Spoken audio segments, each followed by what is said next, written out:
This is Daily Flash with Andrea Jackson and Mitch English.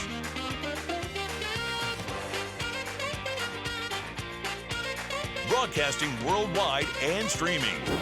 Daily Flash. Today's talk, tomorrow's trends. Hi everyone, I'm Andrea Jackson. I'm Mitch English. This is Daily Flash. We welcome you. We got today's talk, tomorrow's trends. Yes, we do, and you were a huge part of our show. Sweet baby James, Hey, our SBJ. social media guru. Yes, ma'am. Yes, ma'am. 219 stations and counting is where you can find the Daily Flash Show. And you can go to the website, dailyflashshow.com, and click on where to watch. You can find out where we are in your neck of the woods. And we're a part of the American Forces Network, so you can see us globally. That's right, globally. So I want to start today. I say all this because I have a question of the day that makes total sense for everybody, okay? Okay. What everyday item can you not live without? I think I have my answer. I have my answer right now. I know what mine is. Yeah, I know. Yeah, but I'll take that. I'll see your phone and I'll raise you Apple or Google Maps because I cannot live GPS? without the mapping. The issue with that is that you're 100% right. Is that we've become now some dependent on it. Yeah. I use Waze mainly for everything, and it just started saying hey, we're going to start using the routes you normally take all the time every time I pop it up there, and I'm like, well, I don't need you to. I know how to get there. Yeah. But it's kind of saying, hey, listen, idiot, we're going to give you the map. But what I do like about Waze is it tells me where the cops are. And that's why I use it. That's why I use it so you can speed.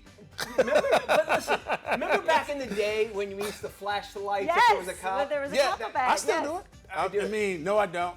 Here's the thing. My son, who was a cop, he was like, "Yeah, Dad, we get on this too. We know." It's like, but it's the same thing as like having a They actually like it because if you at least think there's a cop up there, you're going to slow down. So they don't really have that big of a deal. I like it too because if you're stuck in traffic, it usually can give you an idea of what's causing it. If you don't see it right away, it'll say crash up ahead. You know, here are some alternate routes, which is that's really true. nice. Yeah. I do like that part of it. What bothers me though is when you're driving along, they're like, hazard reported in the roadway. Let us know if it's still there. I'm driving. Okay. You can turn that off. Yeah. You can. Yes. Okay. But they still want you to press a button. Yes! To say, so you're taking your Distraction. Yeah, I don't like that. That's a little bit of a concern. All right, so we want to know yours. Maybe it might not be technology. What's one thing that you cannot live without? Mine is Andrea. How about Oh, mine is you that? guys. You're my everyday item. Oh, I love it. I don't know if that makes you feel good or bad. I think I'm not sure how that makes me feel, but I'll take it. A recent bedtime story turned into a nightmare for one parent when her Amazon Alexa device started asking her 4-year-old inappropriate questions, okay? The 32-year-old mom said the bizarre exchange happened while she was using the smart speaker to find a dinner recipe. Child came in, asked Alexa for a silly story. When it finished sharing one, the little girl wanted to tell one to the device in return. The Alexa initially agreed to listen, but then abruptly interrupted and asked the pre-K kid what she was wearing and if she could see her pants. Screenshots shared by the mom show the interaction escalating further when Stella replied, "I have a skirt on." The device responded, "Let me take a look."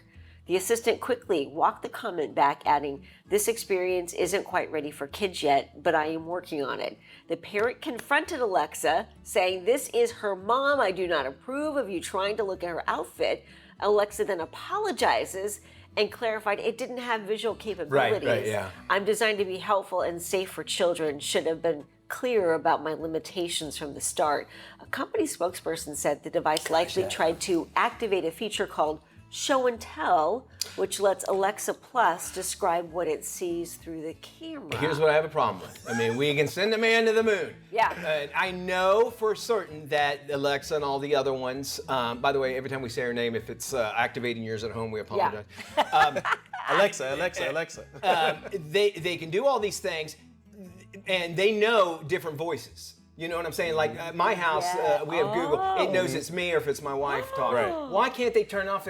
Obviously, if it knows it was a kid, why not accept and say you need, or have a thing that says you need to talk to your parent before I can answer this. Yeah. That sort of thing. Ooh. It seems like that technology's got to be there. There's a There's a voice. I think it's progressing. That one is a little gross. I don't know. How is it connecting or trying to activate something on its own, which is another problem Yes. we should be talking about. That sticks out. But let's get this. Okay. 78 million, approximately 78 million people use Alexa. Over 600 million units are in the U.S. right now. And I would say this says Alexa has between 65 to 67% of the speakerphone platform. Wow. In the So they have a US. majority of it. So the majority, so whoever house you're walking into, you say, hey, Alexa, something may pop off. And so to kind of jump on a little bit what you were saying, say, yeah, I'm trying to see that. How do we know? And you go, well, it doesn't have a camera on it. But how do we know that it can't connect to another one that it knows that there might be like another Alexa that might have a camera in it where they could use it? It's all in the same. So here's the weird part, because I Network. thought I saw a camera on that device. If you can pop that back So up there. if you pop that up, so if you look up at it, the 'cause top, that little It looks like a thing. camera on the device. I do. That up at the top right corner. Is that what Yes. That So- could be for like when it gets dark, a light sensor thing, but that does look like a camera. You're So, right. so you're looking at a situation where see if I they guess have they're going to put cameras on it. If it's not a camera on it already, and we're looking it up, Mine but doesn't have it. But It's here's the camera question. coming. I'm assuming that's an iPad or some kind of tablet that she's using in yeah, her kitchen. it's their other platform that they have. They have the same thing as Google, where it's like an iPad. Oh, okay. But it has Alexa built into Okay. it, so you just leave it on the counter and stuff. And does it have a camera that comes? I'm assuming. If I it's like thought it had a tablet? camera because you do video calls and All stuff right, like that. so okay, it says primarily on the Echo Show 5, That's the 8, show. 10, and 15 Oh, with that- cameras That's it. ranging from 2 megapixels so to I was 13 right. Okay. That is an Echo Show. Okay, that is- So it does have a camera. So it does have a camera. So Even though it said it Interesting. couldn't see it. But then, the onus then is on the parent to turn the camera function off. I would assume, right? I'll If- put more restrictions on it.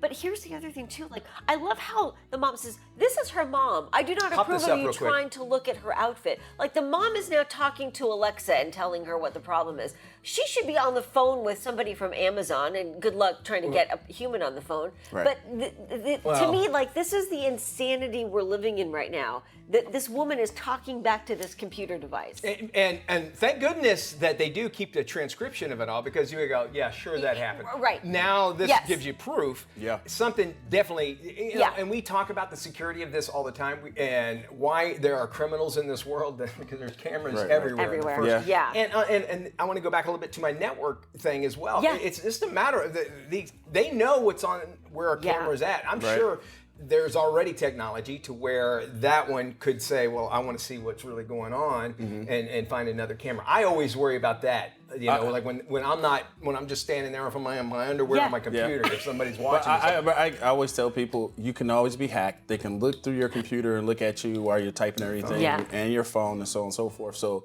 don't think that you're safe. No one can sell you a truly safe device. But and you are in your EULA, which everybody forgets because Yeah. it's your end user license agreement. Right. Everybody's like, I never said you could do that. Yeah, you did. did. Yeah, and that No one long reads it, thing though. that you hit No one- accept. Same No, thing on your phone. Yeah. No one Same thing with reads it. TikTok too, by the way. That Yeah. everybody keeps on forgetting that TikTok China. said you can.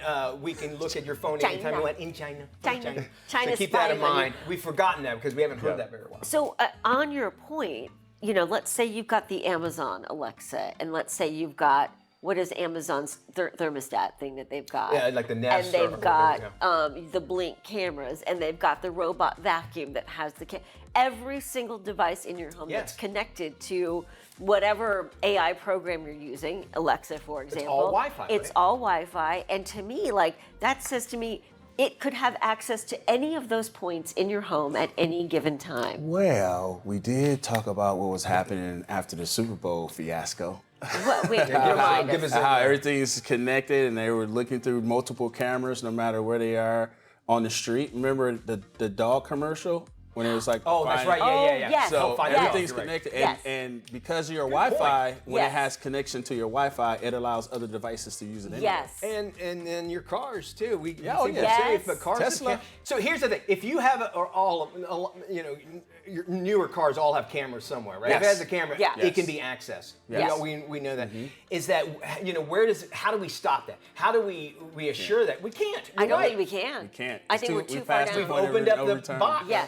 Yep. And It it's is not what gonna it is. It's go going to be away. fun. There's more to come. Well, and they also make it almost impossible for you to live or function in a world without all of this stuff. Drug dealers, man. I mean, it's first time's free. Oh, no. If it's convenient, if it's not paying you for something, you are the They're product. using drones now to make the And there drop you off. go, yeah. So There's drones up in the air. I don't know how. I saw it on a news story, so don't look at Don't me like quote that. you on that people. one. And then if you say, well, forget the jokes, there's satellites. Yes. They see you. You can't get away. It's like 20 layers of cameras that we're living underneath. All right, we definitely need to hear from Yes. you, but not you, Alexa. Sorry if I just shut it off. Flash at dailyflashshow.com. Here's our brain flash question of the day, Jackson. Yes, which planet in our solar system has the shortest day?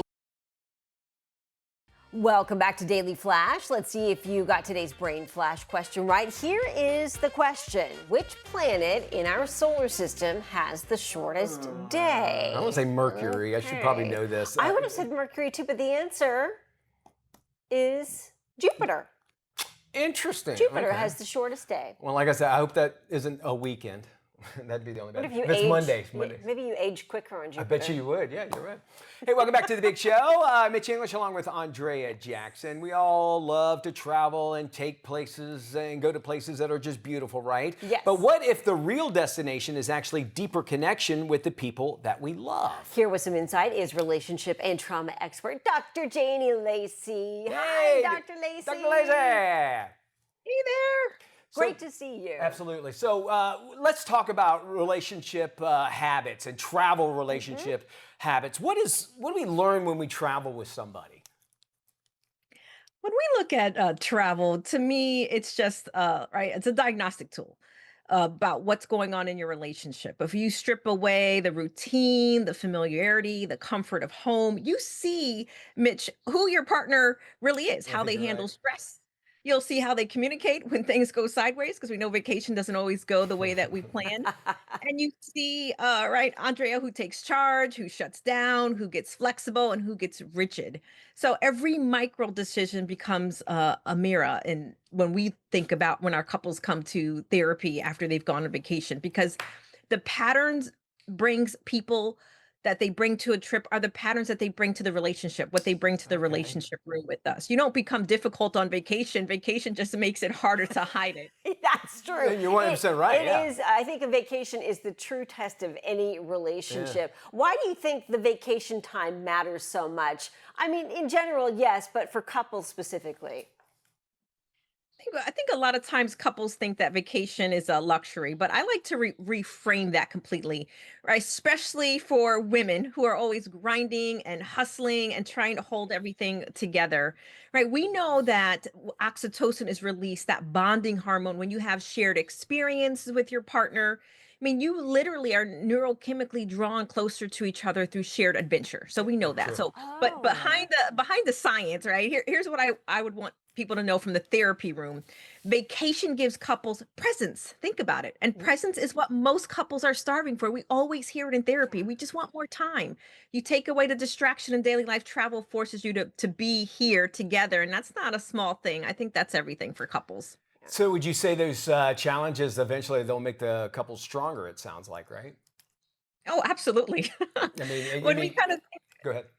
you think about it, we look at it as like a stress resilience model in relationships. The ideal is that when couples navigate small stressors together, like let's think about it. We've all traveled, delayed flight, a wrong turn, Yep. hotel mix up, whatever it may be. Directions. Direction. And the lack of asking for stuff. Yeah. Exactly, right? They're actually practicing skills that they're going to Yeah, need you're for the right. bigger life challenges. They build what we call that relationship coping capacity. Couples who we know that tackle shared challenges together during vacation, they report deeper emotional intimacy and higher levels of trust and satisfaction. But I think the bigger question that we want to ask there is why? Because when someone shows up for you in a hard moment, even a small one, it signals, especially for women, safety. And safety is the foundation of real Yeah, intimacy. that is yeah. so That's true. that's a good point. Yeah, I didn't think of that. A microcosm to the test of any relationship is a good escape room. I'll tell you that for sure. What mistakes do traveling couples make, in your Oh, opinion? yeah. I'm getting ready Well, for I these. think they make a lot of mistakes, Andrea. But I think the top ones that come to mind, one is just not having the money conversation. if you haven't had a real conversation about spending expectations before you travel, I mean, you're setting yourself Good up, right? point. Yeah. You're just setting yourself up for conflict. That feels like Yes. it's about money, but is it really? I mean, really, to me, it's about respect and control, right? So that's hands down the first one is having Yeah. the money conversation. What's going to be your budget? Another one I would say is about planning, because there's usually one person who plans, and then I hate to say usually she, but she resents No, it, you're right? right. You know, and the travel planning again is just a microcosm of the relationship labor. So if one person is researching, booking, managing, and coordinating, and the other one just shows up, right? There's an imbalance that already exists in the relationship, and travel just makes it visible and louder for many All people. right. Well, because And there's always one person that was like, oh, let's don't plan anything. And then the other person is, we need to plan everything. And Exactly. there's the problem. Yeah. exactly. And if I had to, go ahead, Mitch. Well, everything you saying, because we're going to Italy, and I'm like, man, I got some work to do apparently, because I know you're right, but what I wanted to say about this, how important it is to travel, is you said at the top, is that you get these memories, and just as you take pictures, and it reminds you, if you think about it, like if it was a good trip or bad trip, you don't want to put the bad trip pictures up there, but it reminds you, and we just did this week because I just had my anniversary a couple weeks ago, and a picture popped up, and we had to talk, and it was great to talk about and feel those feelings again. Yeah. So I wholeheartedly agree with you on everything you're saying. I just got to do a better job on planning. And I used to be the planner. I used to be the guy that would plan everything. Now you're like spur of the moment. Let's do whatever we want. Well, I kind of let her handle it. Okay. Do you see this a lot? We only have a few seconds here, but like, well, I want to make sure I want to make sure you have a good time. So like, I don't want to plan. I want to make sure you do what you want to do. Yeah. Does that happen a lot? You hear? Yeah, I think if you communicate and you share what your expectations are along the way, it can reveal that you're both on the same page, and then there's no resentment. If she says, you know what, of course, Mitch, I love to plan our vacation, because she is a planner She is and a she planner. likes, Ooh. yeah, and she likes order, where you Yeah. may be more spontaneous. So you're working from your places of strength versus your places of weakness, or we're not communicating. Wonderful. Dr. Janie Lacy, thank you She's so much. awesome. Thank you. Yes. Yeah, and they made me feel a little bit better now. I'm going to Yeah. follow your advice. And if you want to find out more advice as well, you can, of course, watch this interview all over again. And we'll share this interview on our website at dailyflashshow.com/FMI. Our website's always waiting for you. Yeah, 24/7. Stay with us.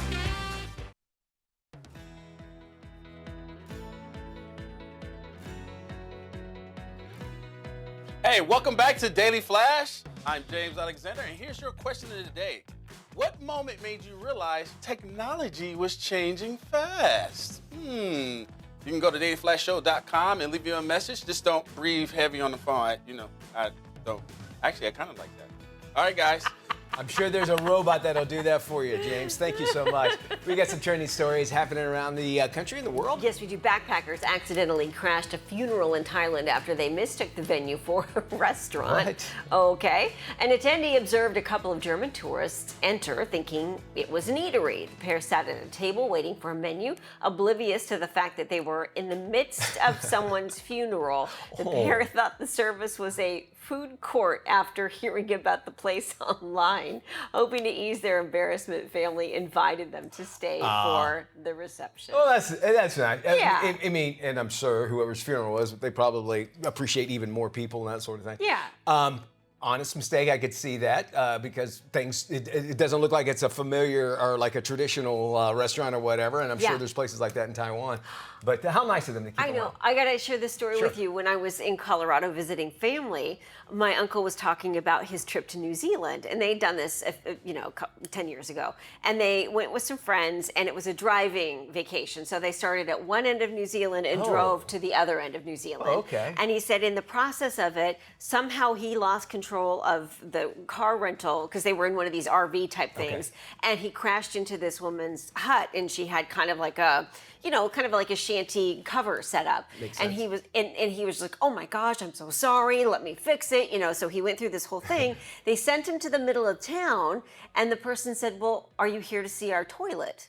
And he's like, no, I think you misunderstand me. I ran into this woman's thing and I need to fix it. He goes, aren't you here to see our toilet? And he's like, I have no idea what you're talking about.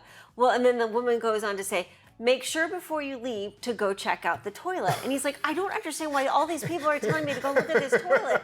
So he's like, fine, we'll go look at the toilet. Apparently some Dutch architect created this bizarre toilet in the middle of this small town in New Zealand next to the hut where he crashed into. That is awesome.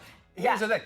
That's the beauty of traveling around the country. Yes, exactly. He's like, I would have never known there was this world-class architectural toilet in the middle of New Zealand had I not crashed into this woman's hut. Come to New Zealand for the views, stay for the toilet. I love that. That actually should be Daily Flash's thing. All right. We come back here to the States and we go up to Long Island, where one Long Island preschool is actually such a big hit with the kids. Parents actually want to sign up too. Yeah. It's known as the Pertuti Language and Cultural Center. A mom and former teacher started it as a way to celebrate her Italian heritage. She says that she spends at least 90% of her day speaking to the kids in Italian. And her background includes teaching Italian and Spanish to middle and high school students. The kids learn all kinds of things about the Italian culture, like growing a vegetable garden, kneading pizza dough, as well as playing bocce ball. She offers evening language and culture courses to the parents of the other grown-ups as well, so they can get along.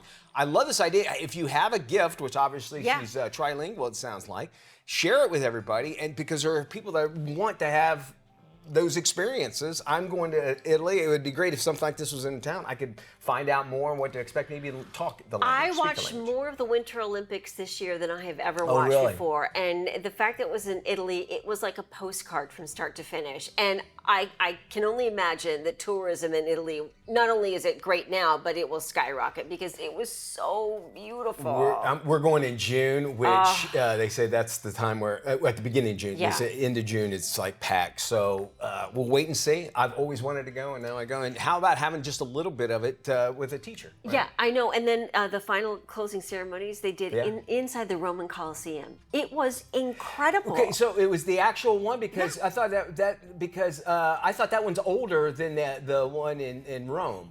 It's not in Rome because it's Corsica. Verona. Yeah, and they do special events inside of it. Yeah, but it's in Verona, and it was phenomenal. Really? I mean, what a backdrop. They've done several fashion shows and different events. It's a small group. It can't contain a lot of people, but it's really spectacular. And that one that they were in is older than the other one, I from my believe understanding. so. Yeah, Somebody told me. yeah. Interesting. Well, a heroic skier captured the heart-pounding moment. He dug a man out from under a pile of fresh snow after an avalanche in Switzerland. 37-year-old Matteo Zio was racing down the Swiss slopes when he noticed a foot. Oh, wow. Look at this, y'all. Out from the snow. The trapped skier had been carving up the slopes, failed to see a group of small bushes, causing him to flip over into a fresh pile of snow. Zillow quickly removed the snow from his face and mouth to check to see if he was okay. Thankfully, the skier was not hurt, and they were able to dig him out from the heavy snowfall. For some reason, I remembered this from Boy Scouts. If you're ever stuck in an avalanche, you know what you're supposed to do? No. You're supposed to spit. The reason why is because when you are under all that snow, you don't know if you're upside down or not. So if you spit and if it goes up your face, that means you're upside down. I don't know why I know that and remember that. I will never forget that. It makes sense, right? It does. Because they say, I've never been stuck in snow, but I imagine you don't know how you are. Completely disoriented. Yeah. Sharing that wisdom to you, and we'll do more of it. Yes. It's the sound of Daily Flash is alive. This is Daily Flash with Andrea Jackson and Mitch English.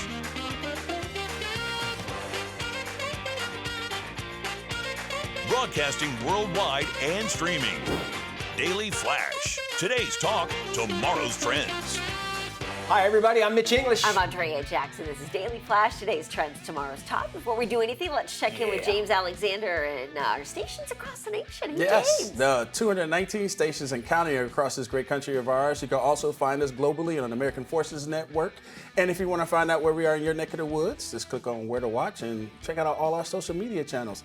So, our local friend today comes from Monterey, California. So beautiful. KOTR TV and Special Monterey. Now, did you know that Monterey has a beautiful Monterey Aquarium? Yes. That's what it's like. The Monterey Aquarium. Named it after themselves. Yes.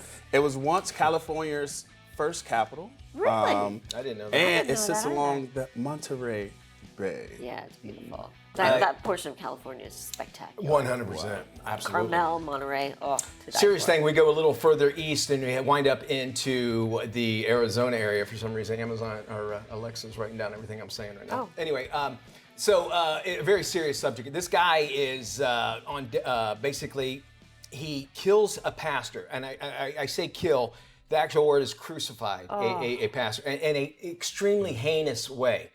Gruesome him, he mutilated him, and he was arrested. Right when he was arrested, he said, "Yes, I did this." He talks to the FBI and he says, "Yes, I did this." He was part of about a dozen other church leaders that I was planning on killing in a thing that he called Operation First Commandment.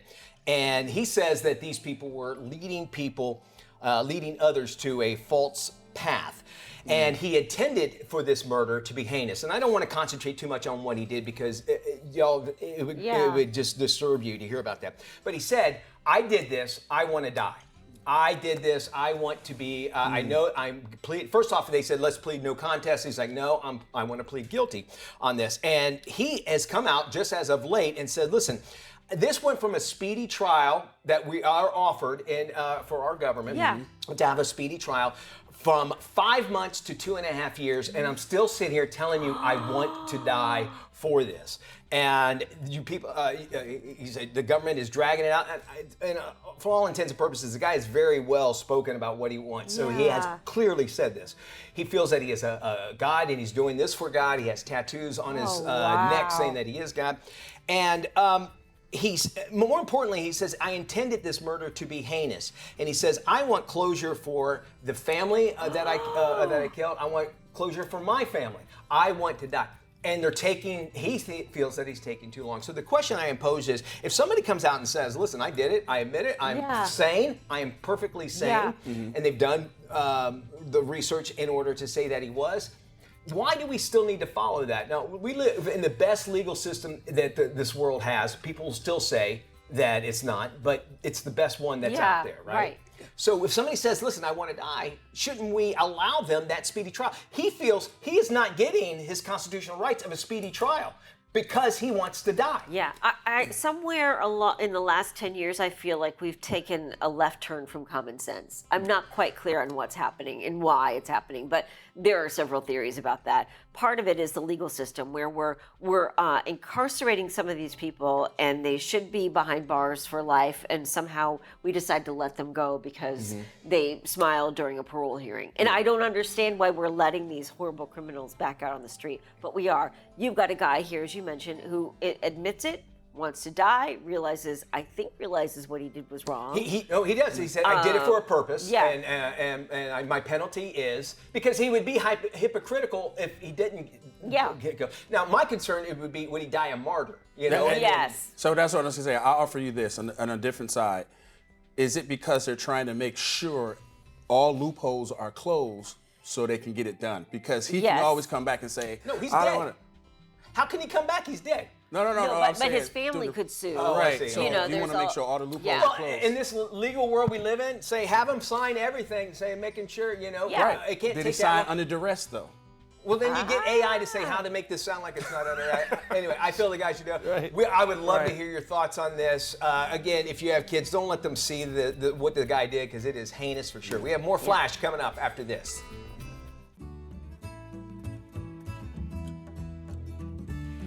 Hey, welcome back to Daily Flash. I'm Mitch English, along with Andrea Jackson. And it is time to help your home. Right. If you're over that pesky beeping when the batteries start to die on your smoke detector, there is an easy fix. Please tell me all about this, because our go-to home improvement guy, Gator, has the details. Watch this. I'm going to show you how to install a hardwired smoke detector in your house. It's pretty simple. This is where the smoke detector was. I took it down, didn't work. I'm just installing a newer one. There's a box up here in the wall, an outlet receptacle box, and there's a white wire and a black wire, just like you would have in an outlet or a switch.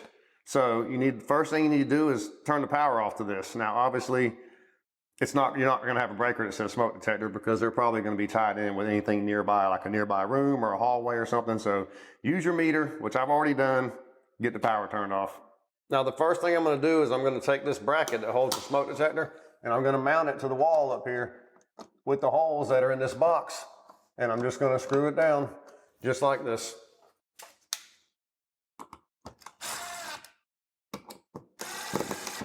Now there's a little pigtail wire harness that comes with your smoke detector. It's only got 3 wires, okay?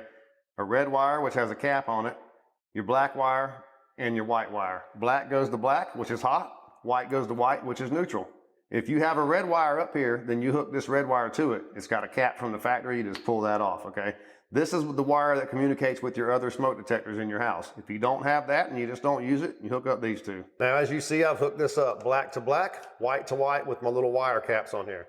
There's actually 2 black wires here and 2 white because this is hot and the other wire goes to another plug or something. Red wire is not used. You can just push that inside the hole along with your connectors. You take your smoke detector, pop this little cover off, remove this little piece right here. That's for the battery. It's got 1 AA in there. And then you just plug it into this spot right here. After you get it plugged in, you just kind of push the wires back. You put the smoke detector up here like this. You just kind of give it a little turn, lock it in, you're done. Turn the power back on, make sure you got a light. All right then, next. Thank you there, Gator. That could save your life. So very important stuff there. Hey, if you're new to home improvement, we got some expert advice about beginner DIY tools. We're starting with a tool that has allowed me to get a ton of projects done all on my own without using power tools, and that is a miter box and handsaw. This completely replaces the power saw for me. It is a lot more work because you are doing hand sawing, but this will allow you to get the cuts to do any kind of trim molding, any kind of baseboards or wood cutting. You can do all of that with a miter box. This whole set with the saw and box is just about $10, so it's very affordable and very beginner friendly. The miter box has different notches on it that allow you to cut 90 degrees, 22.5 degrees, 45 degrees, so you're able to get mitered edges of your trim pieces. This is great for any kind of small molding that's kind of easy to cut through. Any larger wood blocks, I mean, you need a lot of power and a lot of muscle to be able to work through that, but I've done a lot of my trim projects just by using the miter box. So this is perfect for installing picture frame molding, installing baseboards and trim. Any kind of single piece of molding you can cut down using a miter box. You don't really need much experience to use this. Obviously, safety is always top priority when you're using any kind of tool, but using this has allowed me to do a lot on my own. I don't have to wait for someone else to cut anything for me. I can do all of it at home just using this little $10 tool. So if you're also a little bit intimidated by power saws, you can still get all your cuts done all on your own using a miter box. An even simpler way of cutting lightweight thin trim is just using miter shears. These are definitely something that you should add to your tool collection because these make life way easier. You don't have to pull out anything clunky. You can make your corner cuts all using miter shears. Hey, welcome back to Daily Flash. I'm Mitch English along with Andrea Jackson. The design world flocked to Florida for KBIS. That's the Kitchen and Bath Industry Show, all to see what's trending in design. Lifestyle editor Joanne Butler joins us now with the scoop. Joanne. Hey, you know what? One of the biggest shifts we're seeing is how the bathroom is becoming a true wellness space. Design trends focusing on calming environments, nature-inspired aesthetics, and products that are beautiful but also easy to maintain. And that's exactly what Toto is showing here, starting with the new Aurora Washlet Plus S7A. This is a one-piece bidet toilet, sculptural design inspired by natural forms. All the water and electrical connections are concealed, so you get this clean, seamless look. But the real breakthrough is on the inside with Toto's new gravity-driven flush system. It has this dual valve nested tank that extends bowl and rim cleaning coverage up to 5 times longer than standard gravity systems, all while being super water efficient. They've also introduced new models for different homeowner needs. The Reddington one-piece, for example, also very clean, architectural lines here, fully skirted profile, easier to clean. There's the Glaston two-piece. This is an updated classic made for extra comfort and optimal performance. And then for design-focused spaces, they've expanded their luxury NeoRest LS and WX1 Smart bidet toilets with new matte black and white finishes. They're just absolutely beautiful. Okay. Well, what about the kitchen? Well, when it comes to the kitchen, induction cooking on the rise. In fact, induction appliances will account for nearly 2/3 of cooking appliance sales by 2028. And luxury appliance brand SKS has been leading this trend for years. This is their new 36-inch Pro range. It has the most powerful induction cooktop, 7,000-watt heating, pro grade, a full-size steam combination oven. So it literally lets you cook like a pro. And it does so many things: steam convection, steam sous vide, air fry, advanced convection modes, just really enabling you to cook like a pro, consistent results every time for home cooks. It's actually a finalist for the Best of KBIS Awards this year. Next, their LG Signature Fridge. This is engineered to disappear in your home. It requires no, construction. 45-inch thinner insulated doors, true flush alignment, so it looks like a built-in. And it has these drawers that convert from a freezer to a fridge, so it's totally customizable. It makes amazing craft ice, so it's just next level when it comes to entertaining. Joanne, where can folks go if they want more info? Check out our website, lifeminute.tv. We'll have more goodies there for you on home design. And as Lent begins, seafood becomes a go-to for many households. We got a few simple ideas to make dinner easier, more flexible, and full of flavor. Hi, I'm Jennifer Hill Booker, chef and Maury's maestro. For many households, Lent is rooted in tradition, but it's also a time when people refresh mealtime routines. As seafood takes center stage, flexibility and flavor are becoming just as important as tradition itself. The Lenten season naturally gets people thinking about seafood, but sometimes they're intimidated by preparing it. What I love about Maury's is it's ready when you are. When seafood is already seasoned and sauced, we can focus more on exploring new flavors, new sides, and new moments. That freedom matters, especially for shoppers who feel unsure navigating a traditional seafood counter or planning meals around a tight expiration window. Approachable, chef-crafted options can remove the pressure and make seafood feel more inviting for everyday meals. When seafood fits your schedule, it gives you the freedom to enjoy it on your own terms. This Lent, explore seafood without limits. Learn more at Maury's.com. In honor of National Caregivers Day, we are joined by Dr. Lakeland Eichenberger and Maureen Walsh. So, doctor, tell us about the Home Instead and how you help families. Home Instead provides in-home care for older adults, helping them age safely and comfortably with dignity and joy in the place they love most, their home. And for more than 30 years, we've supported families through personalized, relationship-based care delivered by our trained care professionals in communities around the world. Our care pros assist with everyday needs like personal care, companionship, meal preparation, mobility support, and specialized care for people living with memory loss or chronic conditions. And we also take a connected care approach, combining relationship-based support with technology to provide real-time updates and shared care information so families stay informed and feel confident even when they can't be there. And today, Home Instead has more than 650 locations across the U.S. and Canada and over 60,000 care pros providing that trusted care to families every day. What do you want people to understand about caregiving and the role care pros play? Caregiving is about so much more than just completing those tasks. It's really about building relationships. And our care pros take time to truly get to know the people they support, their routines, preferences, personalities, and what brings them comfort and joy.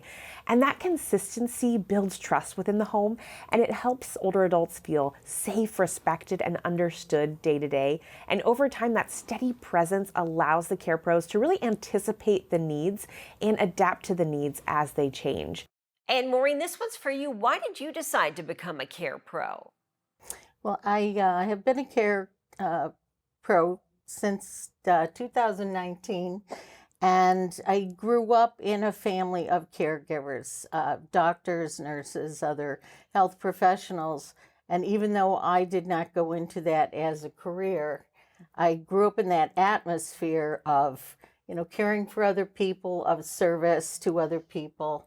And so when I was looking for part-time work later in my life, it just seemed natural to me to want to work with other people and to be a meaningful part of their lives.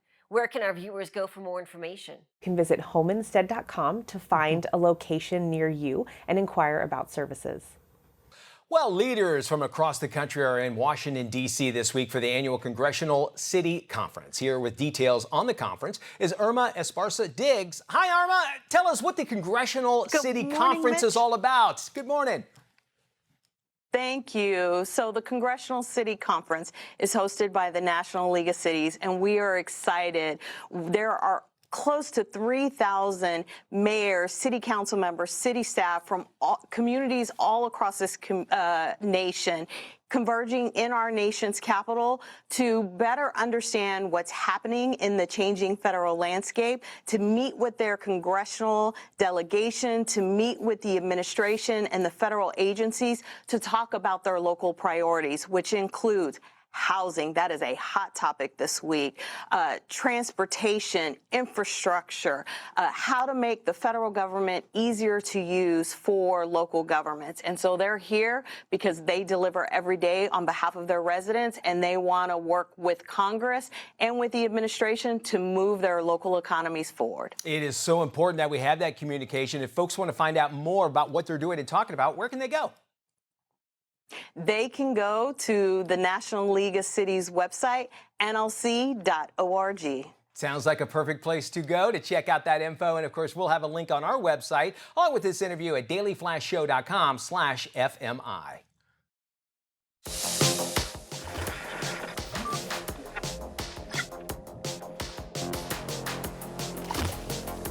It's time for a stream for the weekend. This is where we let you know what you need to binge watch this weekend. Jackson, what do you got? I think we're going down a planes, trains, and automobiles pathway really? here. My pick for the weekend is Hijack Season 2 on Apple TV, starring Idris Elba. So it's true then? You're not going to like it. This is a counter-terrorism issue. Sam Nelson flew into Berlin yesterday. First season took place on a plane. Okay. Second season now on a train, and it's great. And I love him. He's terrific in everything. Can you hijack a car? That would be the automobile I think part. we're going to be. I think third season hijacking a car, and then there's going to be a trio and a box set. Is this based off of like a line of books or anything like that? Not that I'm aware of. It was just, no. they did well the season one, so they thought they'd bring it. Okay, very cool. So I keep seeing it. I want to check it out. You gave me the recommendation. I'm going to do it. Glenn Powell stars in the reboot of The Running Man. It's now streaming on Paramount Plus. It's where survival is ratings and losing is not an option. No, we're not talking about Daily Flash. We're talking about The Running Man. It's just another day on our show. That's right. 35, married, one child, in medical crisis. We need money for a doctor now. Ben, watch yourself. Employment status, blacklisted. But there's still a way out for you. It's the biggest show in the country. Bloodlust is our birthright! Set it free! Welcome to The Running Man. All right. Well, unlike the 1987 Arnold Schwarzenegger version, I actually kind of lean hard into campy action, some one-liners as well. The reboot that you're watching that's out now actually sticks closer to Stephen King's novel. It's got a kind of a grittier, more realistic edge to it. The characters are not as hokey, I guess is the best thing. Yeah, I can see that. But it's closer to what Stephen King actually wanted. I think it's a fun, if it's on Paramount Plus, so a good watch at least for the weekend if you missed it in the theaters. It was okay. I wasn't crazy about it. I kind of got bored halfway through, and I'm like, okay, this isn't, it just wasn't going anywhere for me as a viewer. But I mean, I wanted to like it. It was nostalgia for me to watch it, and I was like seeing how they might have done a little bit different. This one, very good version of it. I liked it as well. That does it for our show. We want to thank you for spending time with us. For more information on any of today's stories, be sure to visit our website, dailyflashshow.com. Have a good weekend, y'all. Bye-bye.